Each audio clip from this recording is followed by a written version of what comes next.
avons vu dans la séquence précédente que Mises avait sorti l'économie d'une conception étroite, celle d'expliquer uniquement ce qui était marchand et monétarisé.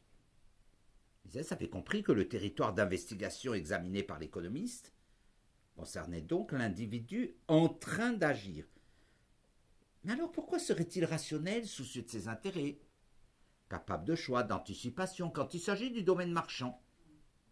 Et pourquoi serions-nous irrationnels dans les autres choix que nous faisons concernant toutes les dimensions de notre vie?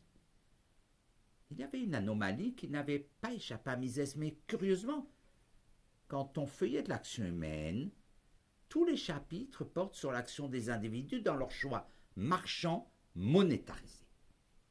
Il va appartenir à un professeur de Chicago, Gary Becker, d'effectuer le grand saut. Évidemment, comme tous les pionniers, c'est dans une grande incompréhension qu'il va effectuer ses premières recherches et ses premiers pas. Qu'un économiste s'intéresse à la discrimination, utilise les outils de l'économie pour expliquer les préjugés et l'hostilité envers les membres de groupes particuliers, était un domaine jusque-là réservé aux sociologues. Becker longtemps va se sentir profondément isolé et incompris. Il va aggraver son cas du reste en s'interrogeant dans les années 1960 sur la délinquance. Ce qui suit n'est en rien anecdotique, puisque tous ceux qui nous écoutent ont vécu cet épisode dans leur automobile. Penchons-nous sur cet exemple que Gary Becker raconte dans sa lecture Nobel, puisqu'après la solitude des premiers temps, il va être reconnu, de telle façon qu'en 1992, il obtient à 62 ans le Nobel, qui va évidemment doper sa notoriété jusqu'à sa mort en 2014. Il raconte que se rendant à Columbia University pour une soutenance de thèse, il était en retard. Il a dû alors décider soit de laisser sa voiture dans un parking, mais ce dernier était payant, soit de se garer illégalement dans la rue, mais il risquait une contravention. L'utilité du parking est donc d'être dans la légalité, mais c'est une certitude que d'avoir à payer, alors que la désutilité de se garer illégalement est de risquer une contravention, mais elle n'est pas certaine. Et donc peut-être va-t-on échapper à la contravention et ne rien débourser. Notre héros choisit donc de calculer la probabilité d'avoir une contravention, l'importance de l'amende et le coût d'une place de parking. Il choisit de prendre le risque de se garer dans la rue et donc de choisir l'illégalité et la délinquance. Comme il se dirigeait vers la salle des thèses, il lui vint à l'esprit que les autorités de la ville faisaient la même analyse et que la fréquence des inspections de véhicules en stationnement et l'importance de l'amende aux contrevenants dépendaient des estimations qu'elles se faisaient des calculs effectués par les contrevenants potentiels que nous sommes. C'est pour cela que les radars sont sur les autoroutes et pas sur un chemin communal emprunté par 2 tracteurs par jour. À partir de cet exemple, et dans un effort intellectuel d'une immense envergure et portée, Gary Becker venait simplement de porter sur les fonds baptismaux l'économie du crime.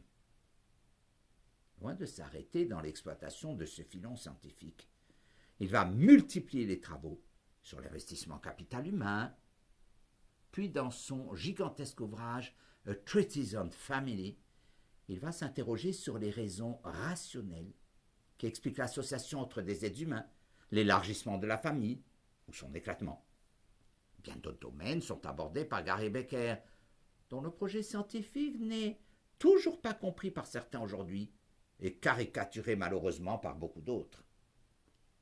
Si on fait appel à la rationalité, on comprendra aisément que les juristes ne sont pas ravis par l'analyse économique du droit, les criminologues par l'analyse du crime, les politologues par la théorie des choix publics, les sociologues par l'analyse de la famille.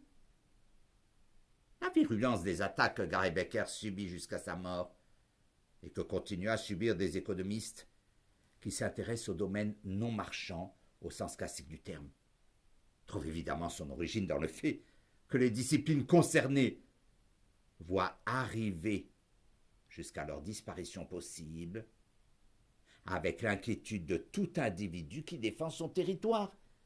C'est ce qui explique que le mot le plus utilisé est l'accusation d'impérialisme de l'analyse économique. On peut faire des procès au fait que le modèle serait trop sommaire, ou que l'être humain est plus complexe, ou que l'économie beckerienne ne prend pas assez en compte tel ou tel élément. Par exemple, le poids des traditions, ou des institutions, ou des habitudes ou des coutumes mésestimées par Becker. Encore faut-il l'honnêteté élémentaire de ne pas caricaturer le projet en question. Et en particulier ne pas faire croire que l'ambition de Gary Becker était d'imaginer que les motivations de l'individu en tout domaine s'épuisent dans une vision marchande et monétarisée, bref, que Becker aurait une conception étroite de l'être humain qui serait ramené à un tiroir-caisse. C'est exactement le contraire qu'il a voulu faire. Lisons du reste ensemble le début de sa conférence prononcée à l'occasion de la remise du prix Nobel, texte évidemment qu'il a particulièrement travaillé. Or, dès l'abord, voici ses premières lignes. Je le cite. Contrairement à l'analyse marxiste, l'approche économique à laquelle je me réfère ne suppose pas que les individus soient uniquement motivés par l'égoïsme et l'appât du gain. Il s'agit d'une méthode d'analyse et non d'une hypothèse concernant des motivations particulières. Avec d'autres, écrit notre prix Nobel, j'ai essayé de détacher les économistes de l'hypothèse étroite de l'intérêt personnel. Le comportement, poursuit-il, est commandé par un ensemble bien plus riche de valeurs et de préférences. Son élève et disciple favori, Stephen Levitt, va s'engouffrer dans cette brèche, nous proposant deux ouvrages particulièrement stimulants, Freakonomics et Super Freakonomics. Il n'y a pas de limite au champ d'investigation de l'économiste pour expliquer les choses.